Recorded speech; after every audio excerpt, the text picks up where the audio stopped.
Bonjour et bienvenue, aujourd'hui on va parler filtre photo avec deux filtres qui m'ont été envoyés par Lynn de chez KNF, le Black Mist et le Shimmer Diffusion qui sont tous les deux des filtres qui vont diffuser la lumière et on va voir quelle est la différence entre les deux et comment les utiliser.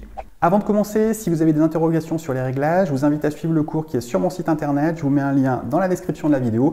C'est un cours qui est offert et qui vous expliquera donc quels sont les principaux réglages en photo pour mieux comprendre la suite de cette vidéo.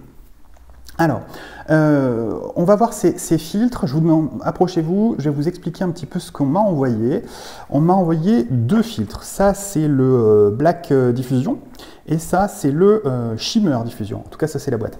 Donc le Black, il est dans une petite boîte comme ça, c'est un filtre qui est magnétique, donc j'ai demandé les deux en 77 mm. Celui-ci est dans une boîte qui est un petit peu différente. Et ça, c'est pas un filtre magnétique, c'est un filtre qui se visse. Donc, je ne sais pas si vous voyez bien là, mais il y a un petit pas de vis ici. Tac, tac, tac. Et on verra que ça se visse sur l'objectif de l'appareil photo. Alors, le principe de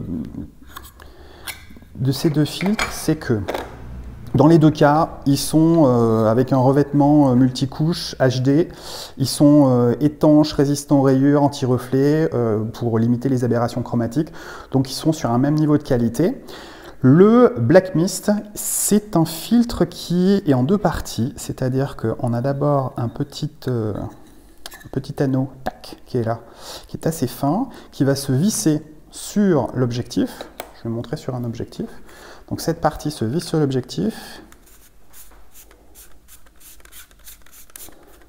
ce qui va ensuite permettre d'aller poser le filtre de manière magnétique avec un aimant. On peut aussi, donc il est aimanté des deux côtés, on peut aussi rajouter le petit capuchon et si on enlève le filtre et qu'on ne garde, j'essaie de ne pas tout casser, que le capuchon, on peut aussi poser le capuchon dessus. Voilà. Donc ça c'est pour ceux qui sont adeptes du capuchon. J'enlève cette petite chose. Et le filtre Shimmer, c'est pareil.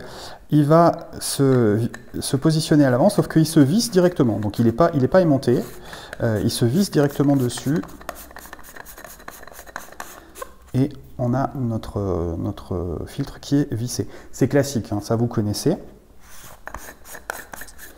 Donc je les repose chacun dans leur petite boîte. Tac. J'avoue que j'ai un faible pour les filtres aimantés, parce que c'est quand même assez pratique de les enlever, de les remettre. Après, c'est vrai qu'on a toujours cette interrogation de se dire est-ce qu'il va vraiment tenir. Donc pour du reportage, pour du portrait, c'est très très bien. Pour faire des photos aériennes ou en hélico ou dans des choses qui bougent un peu, je préfère quand même les choses qui sont vissées. On est plus sûr que ça reste au bout de l'objectif. Voilà pour la partie cadre, c'est-à-dire ce qui permet de fixer le filtre sur l'objectif de l'appareil photo. Maintenant, on va parler des filtres en eux-mêmes. Alors, j'ai testé les deux avec à chaque fois le même protocole, c'est-à-dire j'ai bloqué ma balance des blancs en extérieur en lumière naturelle, en intérieur en mode flash pour être sûr que ce soit la même balance des blancs, que ça ne touche pas la colorimétrie.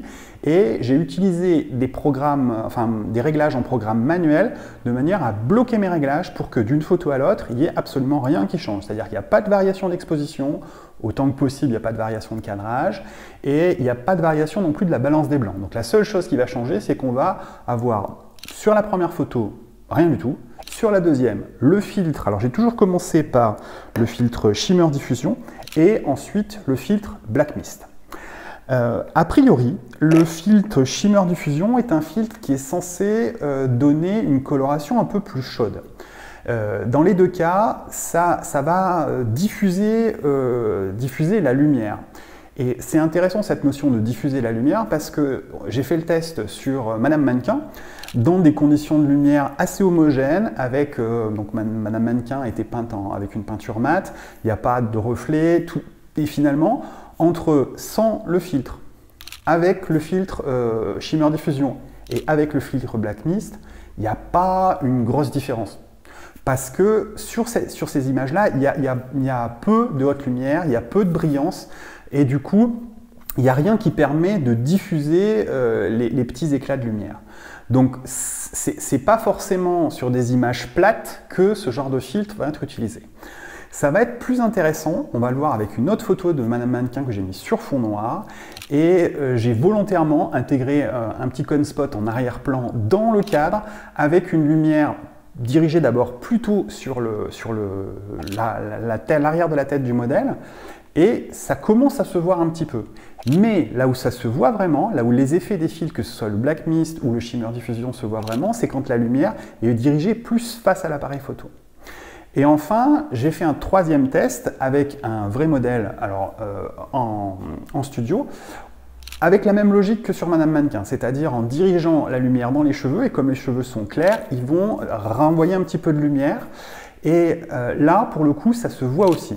Alors, c'est jamais aussi visible que sur la lumière d'arrière-plan sur le cone spot, mais ça donne un petit effet un peu vaporeux.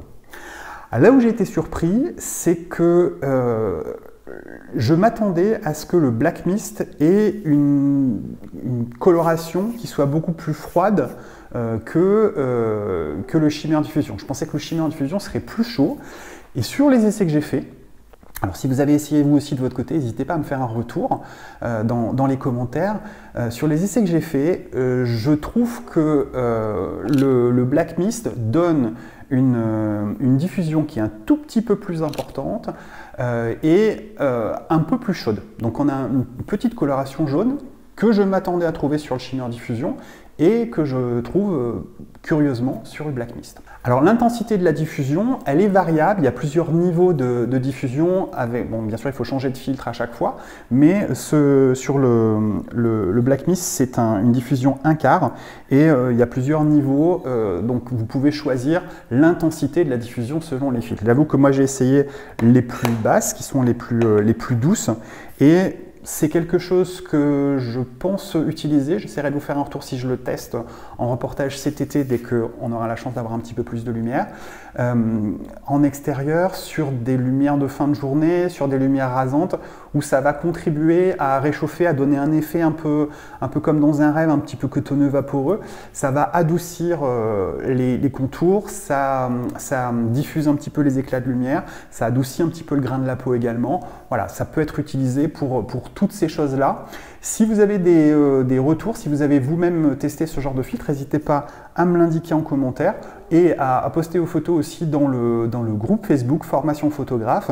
Je vous rappelle que vous pouvez suivre mon cours sur les principaux réglages avec le lien qui se situe dans la description de la vidéo. Je vous souhaite une bonne semaine et de très bonnes photos. Ces deux fils vont donc vous permettre de donner un petit côté cotonneux, comme dans un rêve, à vos images, que ce soit pour adoucir le grain de la peau sur des portraits, sur la lumière dans les cheveux, pour diffuser les lumières rasantes de fin de journée sur des paysages ou sur des photos de nuit. Je vous indique un code promo dans la description de la vidéo. C'est un code qui m'a été donné par Lynn et qui vous permettra d'avoir une réduction sur ces filtres, l'un, l'autre ou les deux, comme vous le souhaitez. Dans tous les cas, je vous souhaite une bonne semaine et de bonnes photos.